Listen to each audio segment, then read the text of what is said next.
Genesis P-Orridge, 2003. So, what do you want to ask me about? Well, let's talk about being risque.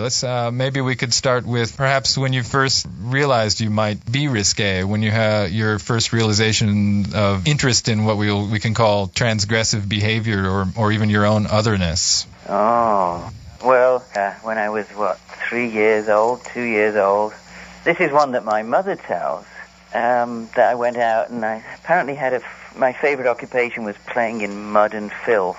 And I encouraged one of the local neighbor's children to do the same. We came back to the house, and we were completely filthy and dirty. And the woman started freaking out at my mother, saying, "Your son's a bad influence. Look what he's done. Look how filthy they are." And my mother said, "Well, at least your son had gray socks on." She said, "No, he didn't. They were white." So I guess when I was 2 or 3, I started being the scapegoat for leading others into the area of filth and depravity. So it came naturally to me. I just remember all my life being blamed for other people's behavior, 8 or 9 years old, I would get blamed. 10, 11, I'd get blamed. I was always getting blamed for everybody else's behavior. So I guess at some point I decided to accept it and just take full responsibility for my actions and accept the actions of others as well as part of it, I mean, even with things like sex, it just seemed to me, I never got told about sex because it was the 50s and the early 60s and there wasn't really sex education, so one had to try and figure it out for yourself. I had a very, very vivid, and still do, a very vivid fantasy life, so it didn't take me long to move on from basic missionary sex to imagining other possibilities. I always want to actually try physically to do something that intrigues my imagination. I always want to try and actually make it concrete and manifest it in the physical plane. That's something that definitely started around the age of 8, 9, 10 and hasn't gone away to this day. If I get an idea and it really intrigues me, then I'll try and live it rather than just talk about it. As to why I'm like that, God knows. It was always there. I've often wondered myself why I feel that sense of responsibility. It's almost a sense of duty, that it would be dishonest to myself to just imagine something and not try and do it. It's ruined relationships sometimes and caused all kinds of friction with the authorities and other people, but I can't help it. I'm driven to try and make things happen. Genesis P-Orridge, 2003. Yeah, I think Coombe became a much more conscious expression of that idea, that life and ideas, or life and art and creativity, had to be the same thing. The energy that they contained was identical, and there should not be separation. That's a very 60s way of looking at things too. I imagine that's part of just the cultural thing of growing up during the 60s, when all kinds of lifestyles were being experimented with and all sorts of possibilities were being presented. It was the first time for things like gay rights and psychedelic exploration and so on. So I was either cursed or blessed, depending on somebody's position, with growing up during an era of infinite possibility and thinking that was a rather good idea. Still do, you see. I'm stuck with it. I still think it's the best way to deal with life. Genesis P-Orridge, 2003. Well, how do you think things have changed in terms of the acceptance that people or society might have of one's individuality, or perhaps contemporary standards of decency and what's okay and what's not? Well, obviously, when I was growing up, things like being gay were illegal, and not that long ago, even in the 1991, it was still illegal in Britain to have piercing. So even in the early 90s, things were still very restrictive in terms of one's individual freedom in Great Britain anyway. How it's changed? Well, what I can say I do notice is that, and I hate putting myself in the position of being an older person looking back at other generations, but I think that television, specifically things like MTV and VH1, have really emasculated the potency of a lot of people's creativity. Genesis, 2003. I sometimes teach, not often, but several times a year I teach at universities and colleges and art colleges, and I always like to hang around and ask people, what is it that you want to do and what would you like to become as a person? These days, people say they want to be rich and famous, and you ask them what do they want to do, and they say, I don't care as long as I'm rich and famous. And you say, well, but what do you want to do to become rich and famous? And they say, I don't know. To me, that is just mind-boggling, that there's been this strange leapfrog where people want celebrity, but they don't have a path to it. They see results, and they see product, and they see phenomena, but they don't see how things happen. They don't see the process that gets there. That worries me, and I find that very different. And I think it happens in a more subtle way with people's moral behavior. Most people, young people I speak to, don't even know what the word ethics means. And I always feel like ethics is one of the main things that I deal with. Surprisingly, given that I often create friction and conflict with the status quo, I think I have actually a very ethical view of things. I'm exploring the morality of action whilst taking action. Well, and the whole idea of having celebrity of some kind without having any vehicle towards that celebrity, how can you be a celebrity if you haven't done something to... It just doesn't add up. Now, people have been trained to just consume what's presented, and they've grown up with nothing but television, conditioning them. I mean, it's a bit like being an addict. If you're an addict, you start out getting high, and then you don't feel anything. You just want to keep having the product to stay the same. Well, the getting high seems to have gone, and people just keep consuming to stay the same. It's as if they've been zombified. And if something does seem exciting, it's commodified so fast and then globalized so fast because of the way that media have become networked across the planet that it doesn't have time to flourish as an alternative and build a whole lifestyle. The old way was that something would start out and be very secret, and people would discover it, and it would happen live and be ignored by the mainstream, and they would develop their own look, their own vocabulary, their own fashion, entire sort of collective tribal way, and then it would eventually permeate into the mainstream just by the sheer numbers that gradually switched across. But the last time that really happened was the rave techno scene in the 80s. Now, as soon as somebody gets one good review in a newspaper, all the record companies are down there signing them, and they make their first record, and as long as there's one hit single, everybody's happy. It seems to sell it goes platinum just because everything is global, and then it's gone. There's no loyalty or fertilizing and gradual growth and strength anymore. It's all very flimsy. Genesis P-Orridge, 2003. A project like Throbbing Gristle, could it have the kind of impact that it has had now looking back on it, but it's been a very slow seeping down through the cracks and spreading slowly like an ooze? Would you be able to present something like that could have the kind of long-term power? I've wondered the same thing. Maybe because look at the thing that's in TG's favor, I guess, is that even now the Rock and Roll Hall of Fame don't even recognize industrial music as a genre. How many industrial bands, even third, fourth generation, do you see on VH1 or MTV?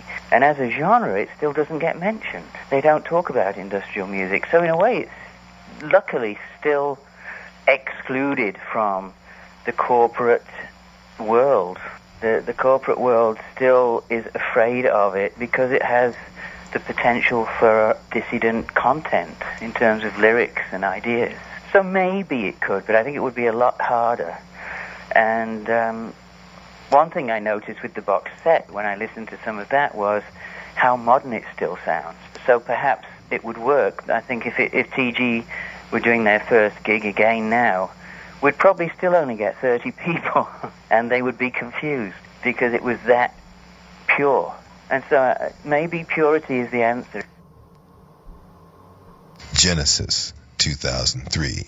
There's always going to be alienated kids coming up through the ranks, and it's interesting that you mentioned that about Throbbing Gristle, because I noticed when William S. Burroughs died, I was looking at some of the media coverage, and it was the same thing where they really didn't know how to make sense of him at all. In 2 paragraphs, they really were completely unable to recognize what his impact was on culture. Yeah, they don't get it. Well, they were the same with Timothy Leary.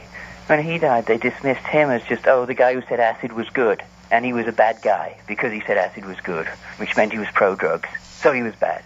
And that was the end of that. They're very eager to dismiss anything that's truly counterculture. I think we're really lucky and blessed that people have actually maintained an enthusiasm for what TG did, but I think it's probably because we never had a real label deal.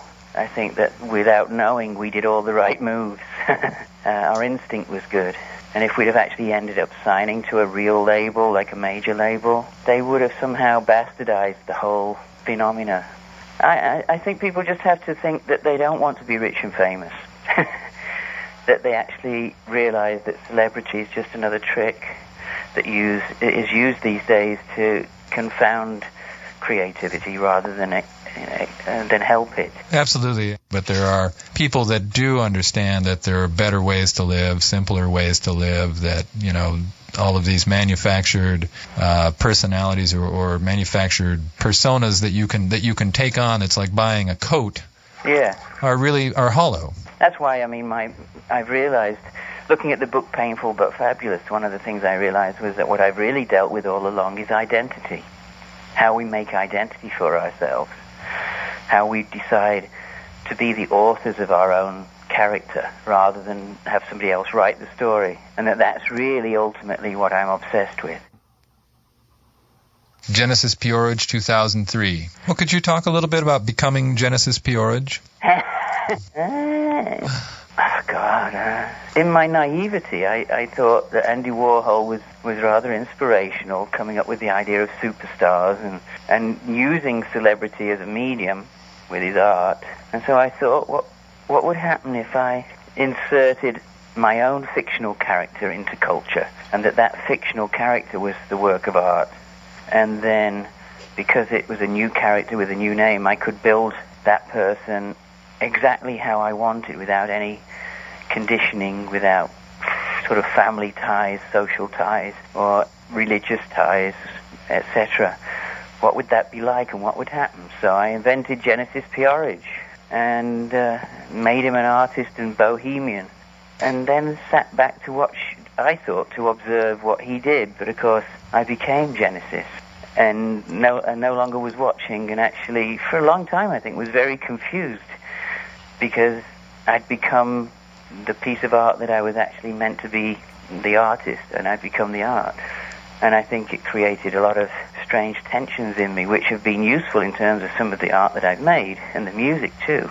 But in terms of a personal life, it was a confusing moment that lasted a decade. And it's only in it's about 1995 that I've actually realized what happened. That I became the piece of art.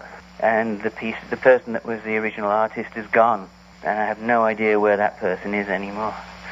But then, after realizing that Genesis P-Orridge was a fictional character, I thought, well, that means that it's like open source software, and the world and what happens in the world can affect Genesis, and so can my consciousness. Did you have any idea where Genesis was maybe going? Did you have a direction for Genesis when you created him, or were you surprised? Luckily, I've still got all my old journals and diaries, and I found one that I wrote 1965, and there's a whole page where it says, I'm going to be Genesis, and he'll be an artist and a musician and a writer, and he'll do performances and blah, blah, blah, blah, blah.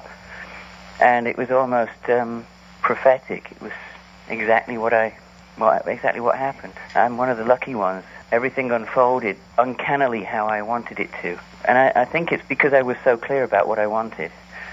Because when I meet other people, even other people who are creative, they say how lucky I was that I knew what I wanted to do from the beginning.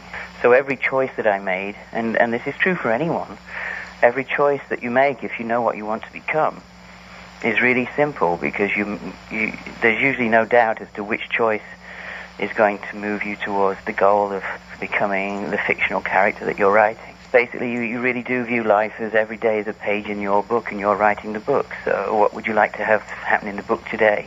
The big challenge is to follow being engaged and interested regardless of emotional pain. So if there's something that you may, shy away from, it's, in your opinion, you're probably better off facing up to it and facing it down? There's no way I can prove it except that I've had a fantastic fairground ride. But that's certainly what I believe. And even now, everything I look back on that was painful, I'm so glad it happened. Because I wouldn't be exactly where I am now, having a really good time, if it wasn't for all the previous days. What kind of education did you have, and do you think this type of strong ethical background that you somehow received, was that self-taught or from your family, community? Did it just sort of come out of the air? Well, I got a scholarship, so I went to a public school, which in England is a private school. I took this examination when I was 11. It was a national exam, and I got a scholarship to go to the best possible private school. So I was kind of picked out of the lower middle class and placed with all the aristocrats and the very rich people. So I was completely isolated in terms of social group, but I got this incredible education. So I learned, now I know who the enemy are and how they operate. So even at the age of 11 onwards, that's what I was thinking. I'm being educated by my enemies. And then my mother is what I call a real Christian, in that she believes in kindness and generosity. She doesn't just quote the Bible at you. And so she's always been a very strong influence in terms of kindness and forgiveness. I think when I first left the private schools, I was so angry at the injustice and the hypocrisy and the amorality of those in control that I was a monster. They created a monster that was determined to destroy them, you know. Now I still want to destroy them, but I can forgive them at the same moment. It's not so much from anger and rage as necessity. I think the human species is potentially worthwhile, and those who try and create ignorance in the human species are the enemy. And it's my job to try and counteract that somehow by the way that I say things and the things that I do. Genesis, 2003. It's never really appeared to me that you were, ever advocating any truly violent behavior or worked or operated in a violent or angry mode. I mean, you can be angry, but, violently angry, no. Well, most of it I used to direct it myself. Sort of in performances, I would become quite intense. And in private life, in all honesty, I've not always been the best of people. It would implode into my private life rather than come out through the public things that I did. And I became very self-destructive. Towards the end of TG, I was suicidal. Definitely. I mean, that's one reason that I just couldn't do it anymore. I just really felt that I was going to end up dying on stage and that people would just be glad because it would be the final freak show. And that's not good, So then it was Monty Kazaza that said, "That's ridiculous. Stay alive out of spite." And that's what saved me. It was Monty. I remember very clearly talking to him on the phone, and he said, "Just do it from spite. Stay alive out of spite." There you are. I went, "Oh, yes, that makes sense." He's a sweetheart. I've met him a couple of times, and he's always been just... Well, you see, there's an example. He had this reputation of being crazy and intense and out of control, but he's probably the equal kindest and most creative being I've ever met. But the way he's presented by the media in order to divert attention from his work is that he's crazy. That's one of the other things that I decided not to play into, was being easily dismissed. That's something that I think is still going on. Is to some extent TG gets sidelined and it's accused of being not being commercial or something, or because it hasn't sold enough copies, it somehow isn't important in the history of music.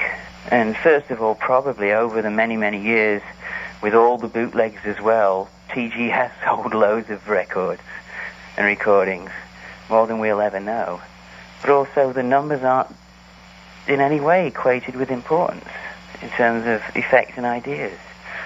And TG is probably one of the most influential bands there's been since the Second World War. And, whether we like it or not, and whether it sounds arrogant or not, it's just a fact of life. I mean, how often does a new genre of music get invented? Genesis P-Orridge, 2003. What do you think about the industrial genre? And I don't know, when you first started seeing cards in record shops in the bins saying, I have an industrial record section here now. Yeah, that was the weirdest thing. But we were actually excited. Like, wow, it's working, you know? And just like you would expect. We were really excited by it and thought it could only be a good thing. It still baffles me. I sometimes still wake up and lie there and I think, God damn it, what if Monty and I hadn't had that conversation in the park? What would have happened if we hadn't have said industrial? Would it still have worked? And then I think, you know, this is like saying, I know when the word jazz was invented, you know? Or blues, and how fantastic that is, just to have been present at the moment when something arrived out of the universe and came to Earth like that. And then that's enough just to have been there and helped it happen.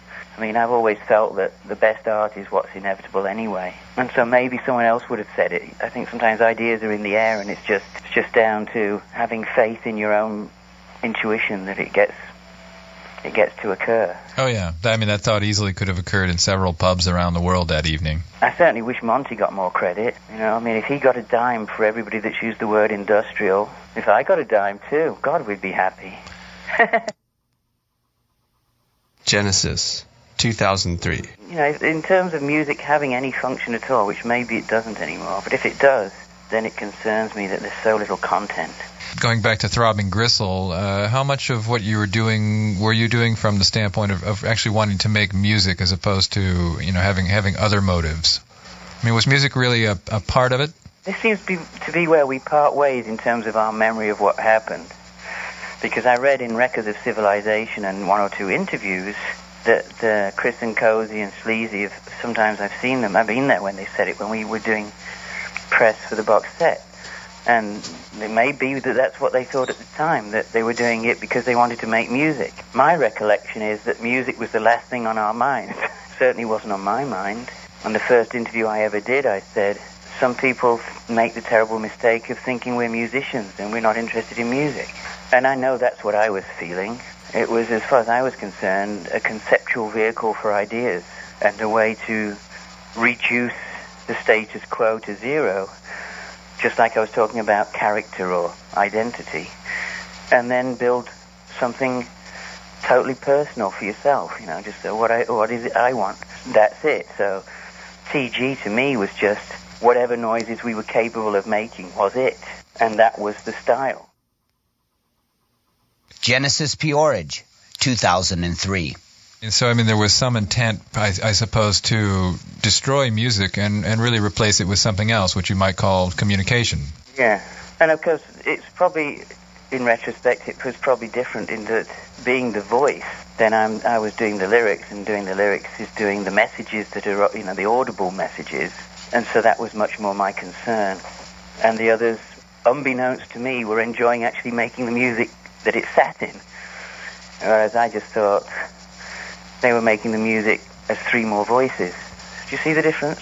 Yeah, I know what you're saying. I mean, they were doing that too, but I never realized they were interested in music. Thought it was about ideas in my naivety. Genesis, 2003. One of the things I was kind of curious about, I wanted to, ask you if you would recall your meeting Cozy and meeting Peter and meeting and or recruiting Chris, and the process that you go through or that you might have gone through, or how, you might have determined that you have a compatibility of sensibilities. Well, when I met Cozy, I was playing electric violin a lot with a tabla player, and I was jamming with various rock bands in Hull, but I wasn't particularly interested in being in a band. So I'd already learned that she has this incredible improvisational ability. She's incredibly sensitive and intuitive. That carried over into when she started to play a guitar. I mean, she got the guitar because she was sitting there and it was lying around, basically. So I think she would have been just the same if she'd been given a keyboard or a drum. She would have added the same sensitivity. Sleazy, well, he was always interested in tapes. And I knew that his tape recorder experiments were rooted in Burroughs, and that was good enough. And he'd been in Coombe too, so I knew he also had a real sensitivity to the moment and was able to improvise in a group format with his body and his actions. And then Chris was It was the only person that we really approached knowing he had some kind of musical skills, but it was that he could build things, not that he could play them. And so he was the least known factor in terms of the four. He was somewhat recruited. He was recruited more, yeah. We actually asked Bruce Lacey's son to do some synthesizers for us at a thing at the Royal College of Art. He said, I have a friend who builds synthesizers that I work with, and we do slideshows, and he does the soundtracks. You should meet him, because I think he'd be really good for what you want. We were saying we want to build speakers, and we want more electronic gadgets. So he came down and introduced himself, and we said, let's see what happens. The fact that he stayed shows that he too was able to immediately empathize. And I think that was the trick, was the incredible empathy. And the other thing to bear in mind is that we actually spent one whole year where Friday, Saturday, and Sunday we would just jam and improvise and build things and experiment for a minimum of 3 days a week together for a whole year before we really did any live gigs. Chris would come over during the week as well. He would come over and hang out on other days, and he and I would build speakers and try things out together too. So once we began the idea of TG, we were very traditional in terms of rehearsing and taping things and listening to them and making decisions as to which sounds we liked and which we didn't and which ones we could recreate. And when I read books about rock bands, it's pretty much the same process. There's no quick way. Genesis P-Orridge, 2003. So did you have an intent to be a performance group as more so than perhaps a recording group? Was there any separation between the two disciplines during that year? What were your thoughts about where you were going to go and what you would do? Well, we definitely wanted to record because we were taping everything, and we even sent cassette tapes out called the Best of Volume 1 to friends who we used to do mail art for. And we sent them these tapes and said, this is what we're doing now, we're doing a band. So we didn't see it just as performance, we did see it as being something we would explore in the realm of what bands do. And we would record.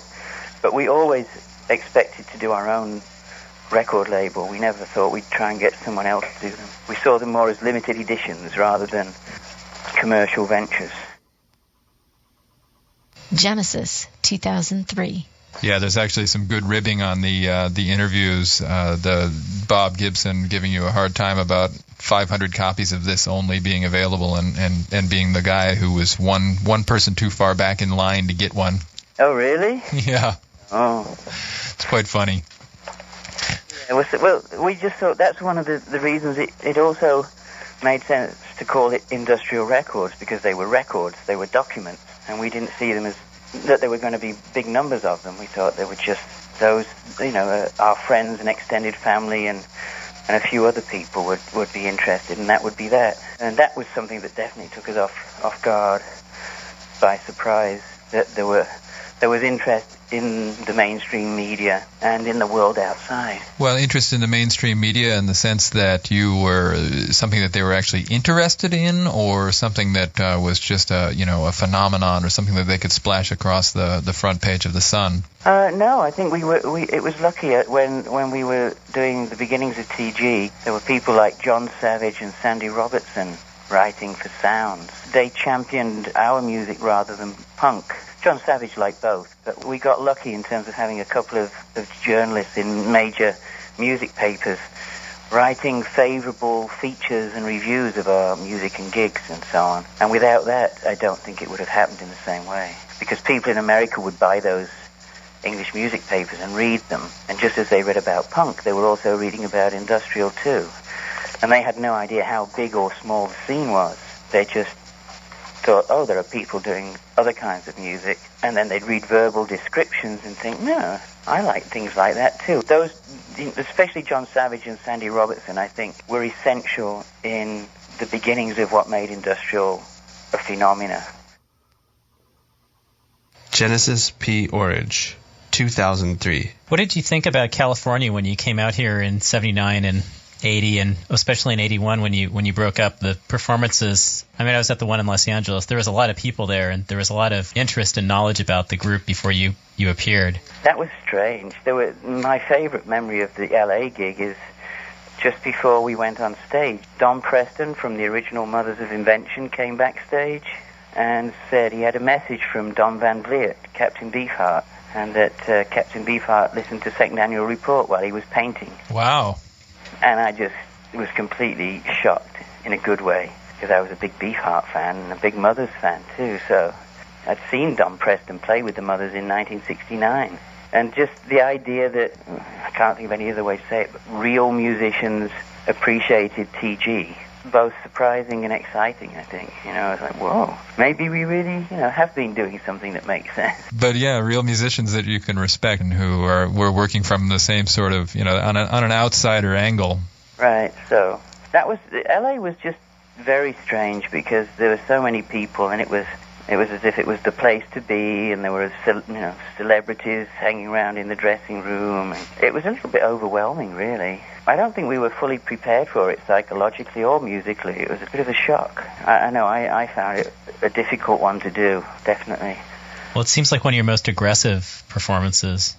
Yeah, it was very stressful. Just before we went on stage, one of our friends in one of the other bands, is all I'm going to say, had OD'd on heroin, and I had to walk him round and round and round and round in circles and slap his face, do all kinds of stuff and keep him alive. So I'd been basically trying to keep a friend alive up until the minute I went on stage, and that kind of threw me a bit too.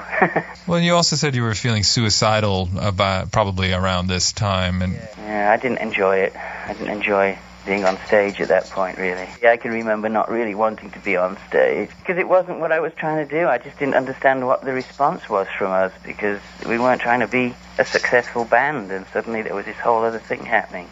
And the only thing I knew to do was attack myself because I was frustrated and confused. So, the frustration and the confusion was not feeling that you had as much control over your project? It probably was, yeah. Feeling it was getting out of control and not really having thought that through, and never expecting that to happen, and also obviously there were sort of personal tensions between us as well at that point. We were all getting fed up for different reasons. It was the classic end of a rock and roll band. Everybody knows it's already over, but they try and keep going a bit longer, and then they just realize the magic's not there anymore. Well, I know so many people that were at that show that, myself included, it completely changed our lives and our approach to music and culture. Thank goodness. And it was basically a permission slip to a hall pass to get out. Oh, good. The only reaction I could come up with was just to try and get more insane. Genesis, 2003. Yeah, so I always wondered if you in the band ever realized what the impact was on the scene or the community in LA, because there was this whole legion of kids that had kind of come upon this thing called punk rock that was already over, looking for something different that was more intellectual and pure. Oh, no, I didn't. That's nice to know, because I always felt like we failed that night. Thank you for telling me that. And did you find the San Francisco show to be more what you expected? Yeah, that one was a bit easier. Well, but also we decided that would be the last one, so we relaxed again. But also, the music scene in 1981, like you said, that's pretty much what it was like, half the band ODing and dying on stage. Yeah, well, I didn't want to do that. Yeah, I thought about it. And the other thing was to just think, well, if I'm feeling like that, this is not healthy, No band is worth dying for, I don't think, because that's the end of the conversation. We'll never know if we'd have tried to find a way out of that, if we'd have all sat down and had a creative discussion. How do we get out of this hole we've dug by becoming successful? What do we do now? But I think part of the magic of TG is that we had the good sense to stop. And I sometimes think that's what more bands should do, is recognize when they've said everything they can in that particular form, and then disband and find new people to work with so the form changes. Genesis P-Orridge, 2003. Yeah, one of the things that Richard Metzger asked you in his section in your book was you being confrontational, and your response was, well, I don't think confrontational, perhaps self-indulgent. Yes. Is that what I said? Oh, good for me. Sometimes I'm articulate, you see. Genesis, 2003. I'm very lucky because I know that what I'm trying to do is communicate ideas, and so I don't have to stick to a formula. In fact, sticking to a formula gradually makes the ideas less vibrant.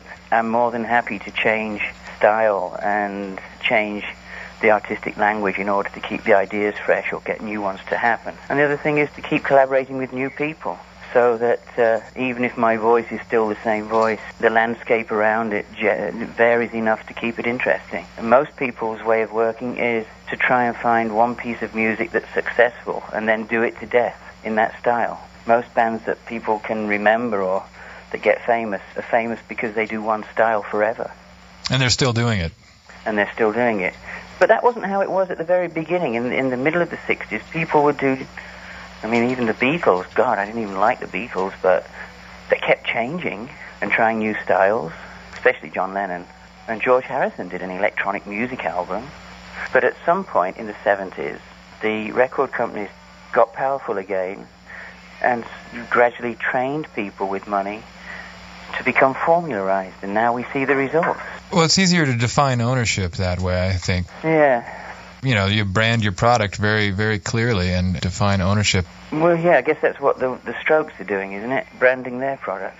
I don't know anything about it until it shows up on the supermarket checkout counter aisle. That's when I find out what's going on. Is it? Well, but it's branding, isn't it? I mean, it's very smart, but it's also pandering in advance to the worst aspects of marketing. And it's not about saying what we want to talk about and discuss with people out there who may or may not be isolated and need to have a discussion.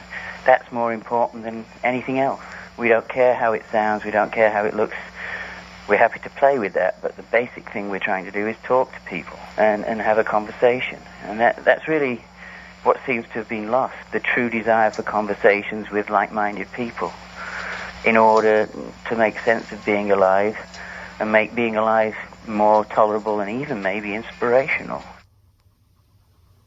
Well, it's been said that, you know, a total war is an information war, and is that more true today than it ever has been? I think it's been proved true with the World Wide Web and everything, and the way that even the war in Iraq was dealt with. Yeah, information has risen in terms of visibility.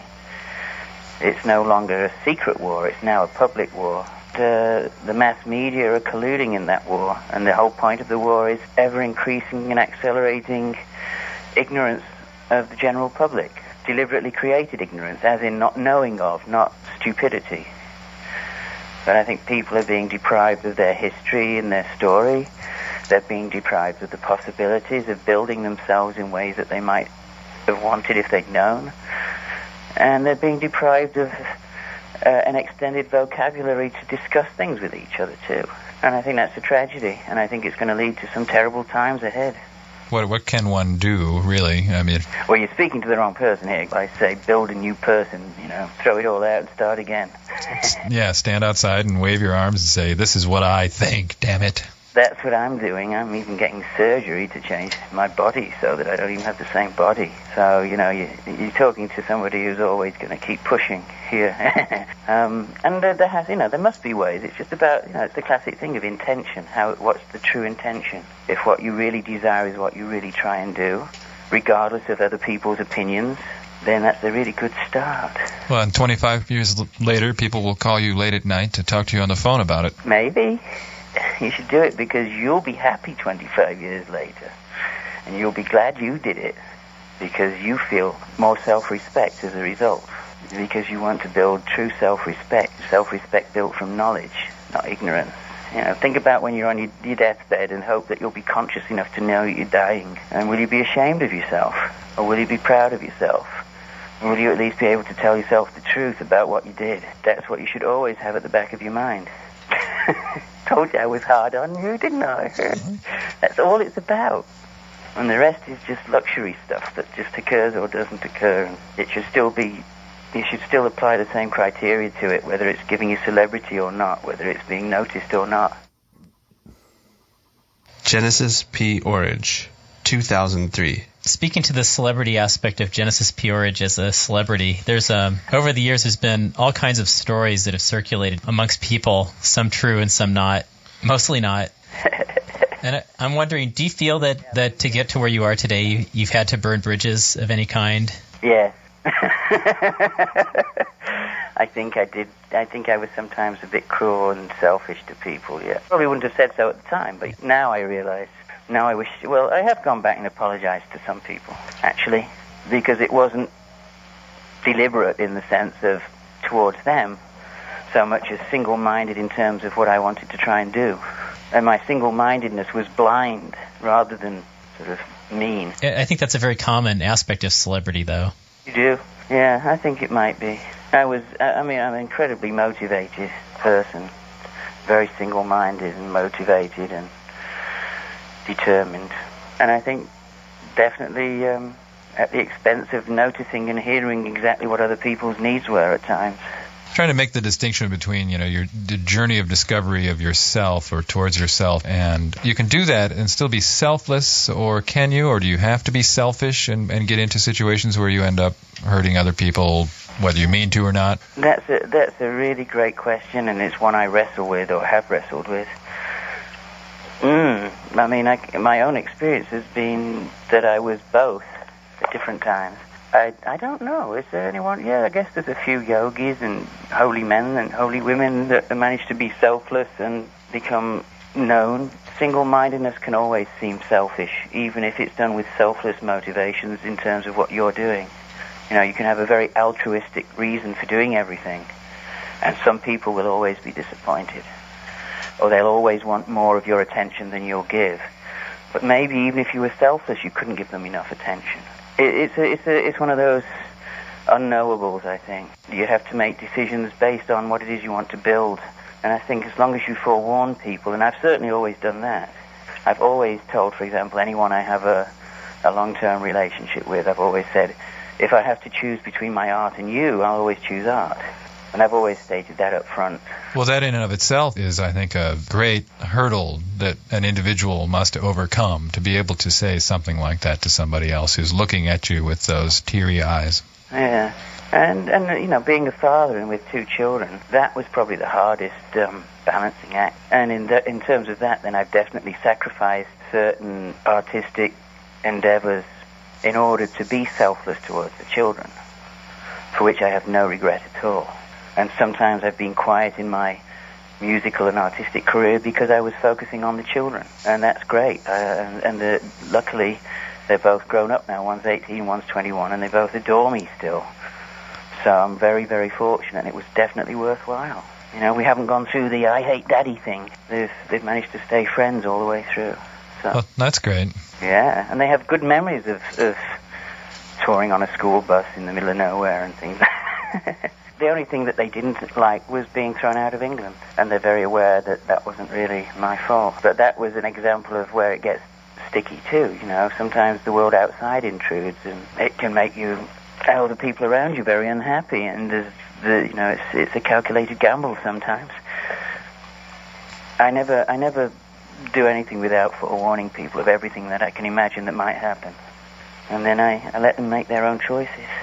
And sometimes they'll say, well, I don't like it now. I don't like what's happening. You go, well, I told you it would be like this. And then, yeah, but I didn't think it really would.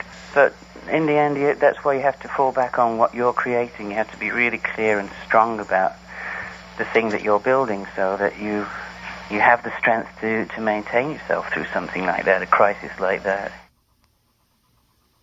Genesis 2003. From what I understand, your residence was raided. What happened to your archives and all your material? Have you been able to recover any of that material?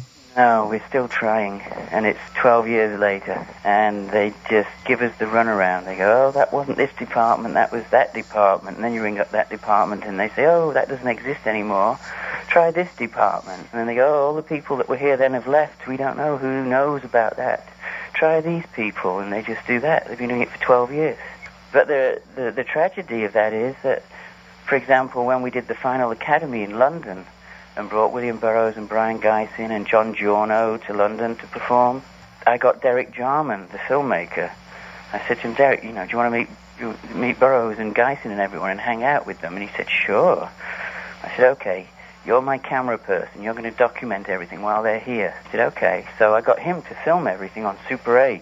The only copy of that in existence was in a bag in my house, and they took that.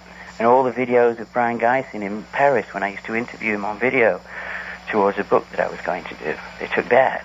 Irreplaceable things, you know. What was their justification? What was their charge? The fundamental Christians said I was a Satanist. In those days, if somebody anonymously dropped a dime on you and just rang up and said, we think he's a Satanist or we think she's a Satanist, that would be enough reason to raid your house. And there was this whole kind of satanic conspiracy scare, and they were saying that in America, wasn't there some children's daycare center, and they were claiming there were all these tunnels under it with all these kids that were sacrificed and everything, and of course it wasn't true. Well, that same scare, they tried to import it to Britain, and they used me as the excuse. And of course, once the cops raided the house and looked at everything, they realized it wasn't true, but they never gave it back. I had enough enemies in the establishment that they also said, we don't want him to come back either. Tell him to stay away, or we cannot guarantee his physical safety. So that's when I sort of really focused on making the children feel secure too.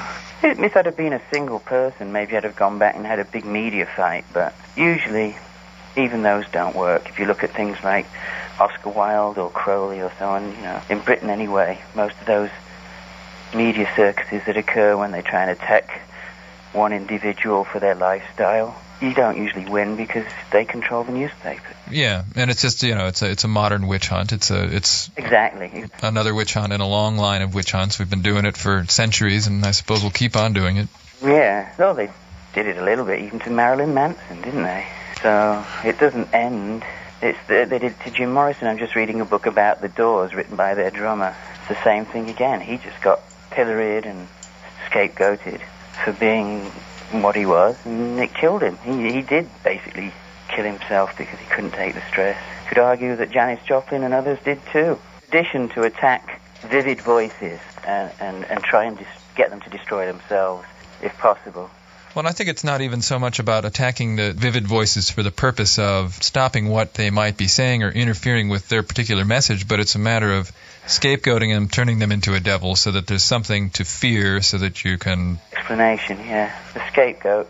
Oh, yeah, because they used to want to be scared of communists, and then it's scared of homosexuals, and it's scared of rock and roll, and it's scared of something. Now it's scared of fundamental Muslims. There's always got to be something outside that you can be afraid of in order to get away with taking people's civil liberties and intimidating them so they don't think. That's why the job of the artist is always to forever remind people to think for themselves, as Timothy Leary used to say. There's never an end to this conversation. You know, people don't just learn to think for themselves and keep doing it. You have to tell every generation over and over and over, because the other people are always trying to intimidate them.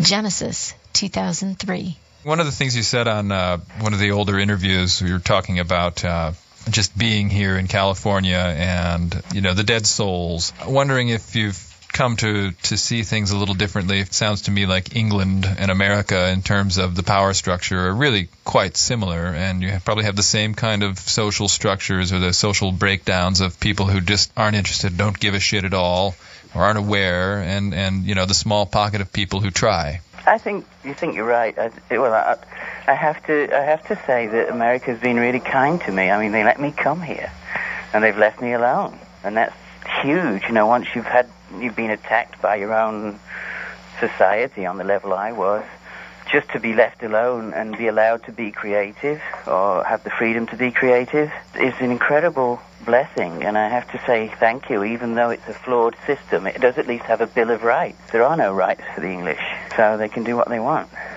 And they do. At least over here you have civil rights lawyers and organizations that, at least to some degree, people here, both left-wing and right-wing, really believe in freedom of speech. And whilst it's always an ongoing conflict in terms of where the boundaries of that are, at least there's some kind of structure to work with.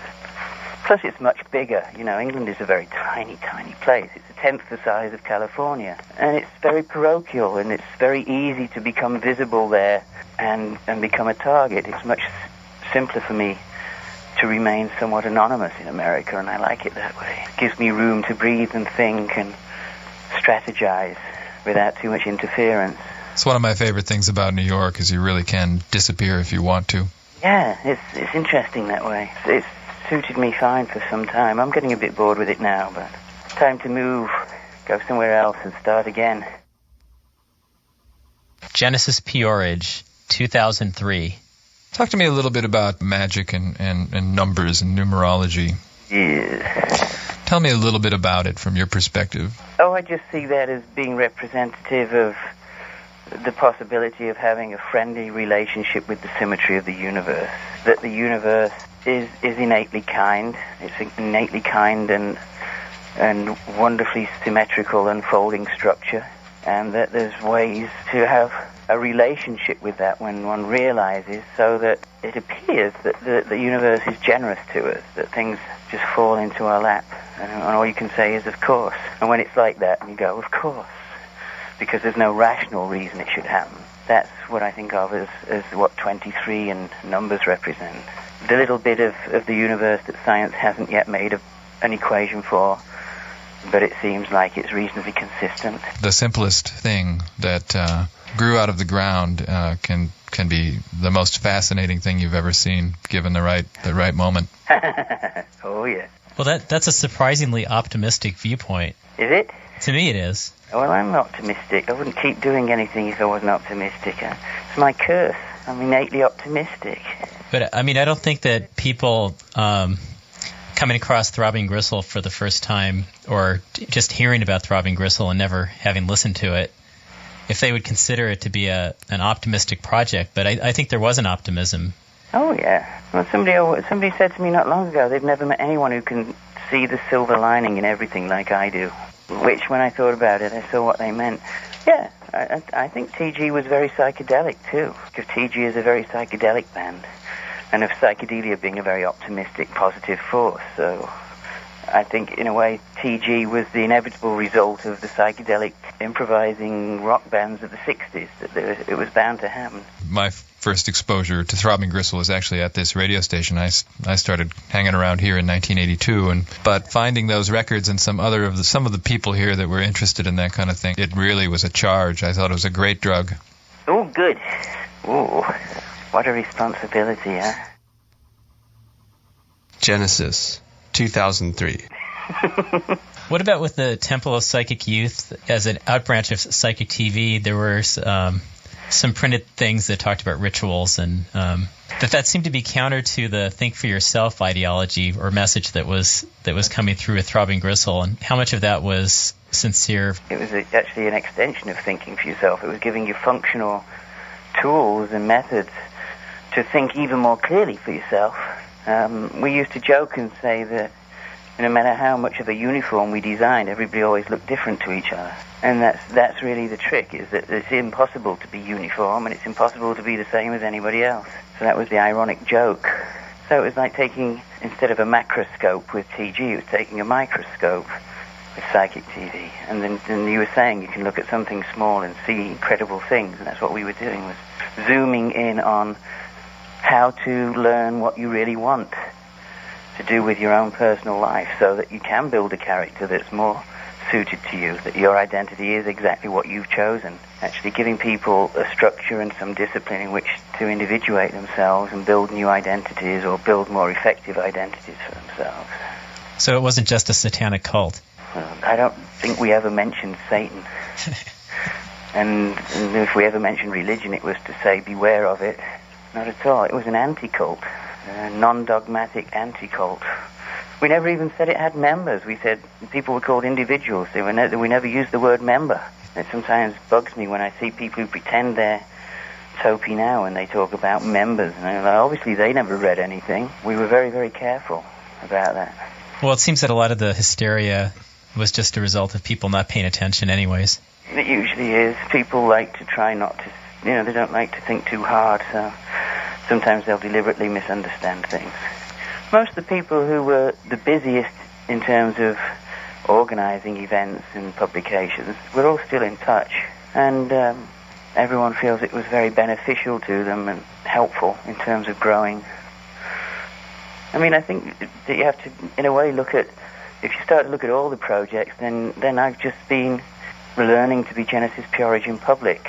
I've never told anybody to agree or be the same. I've always And the thing I say the most is change. And form your own opinion. Yeah. The nearest to continuity at all is just allowing the process of trying to learn to be public and saying, hey, I'm just as confused as you are right now, but this is what I know so far, or this is what I've discovered, or this is what seems to happen when you do this. You're very welcome to make use of it if it's of any service, and if not, that's fine too. Just don't be mean to me if it's not useful. We live in societies in England and America where people are not taught to value themselves. And more than ever every day in education, there's very little emphasis on anything spiritual or divine or magical or moral or ethical. It's all about materialism, just the same way as it's celebrity and not process, you know? That's something that will always be there to fight. I think it's worse now than it's ever been because it's much more considered. I think it's deliberate.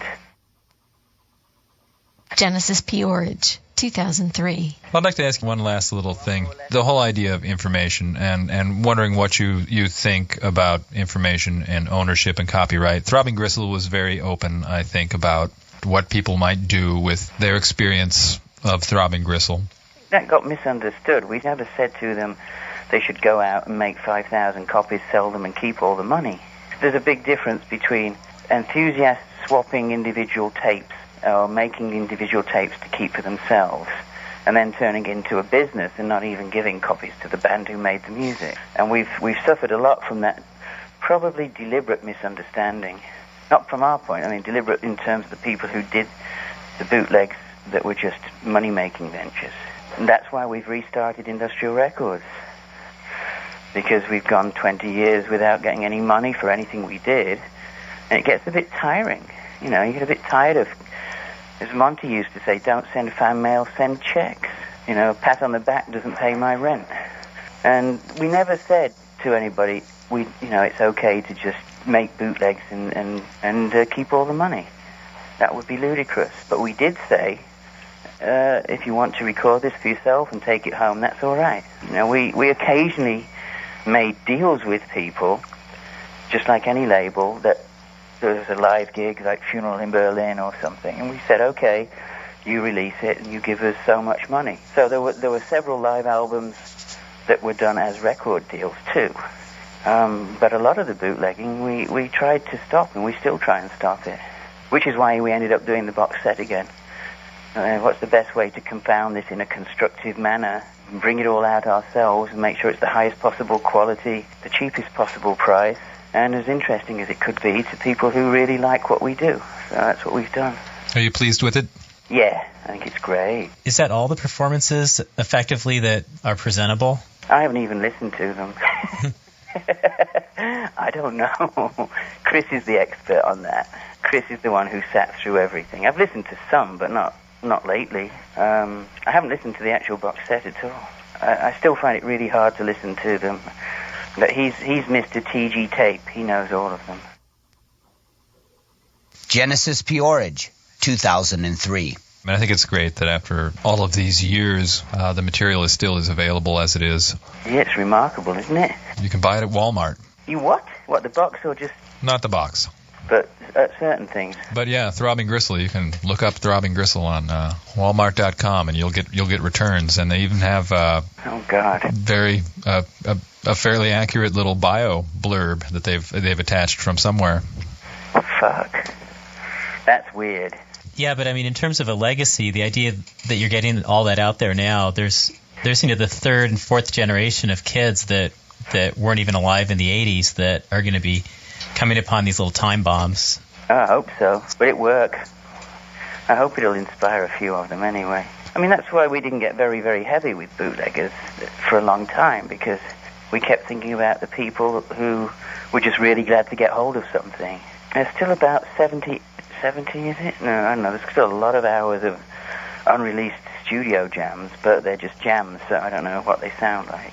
And there was talk of somebody doing a remix of In the Shadow of the Sun in that 3D sound. Peter was actually talking about releasing some of the video material on DVD. I think there's 6 gigs on video. I mean, it's not very high quality, but it's still historical. So, I mean, I would watch the Velvet Underground if it was blurry. So. Well, probably was. It was, yeah. There's a couple of bits of Warhol movie of Blurry Velvets that it's all there is. So I just actually watched the documentary on the MC5, and that's got quite a lot of Super 8 footage that people took just on handheld cameras at gigs in the 60s. And it's great to watch. It doesn't matter that it's all blurry and grainy. It almost makes it better. It makes it more authentic somehow. It made me almost cry, though. It was such a familiar story.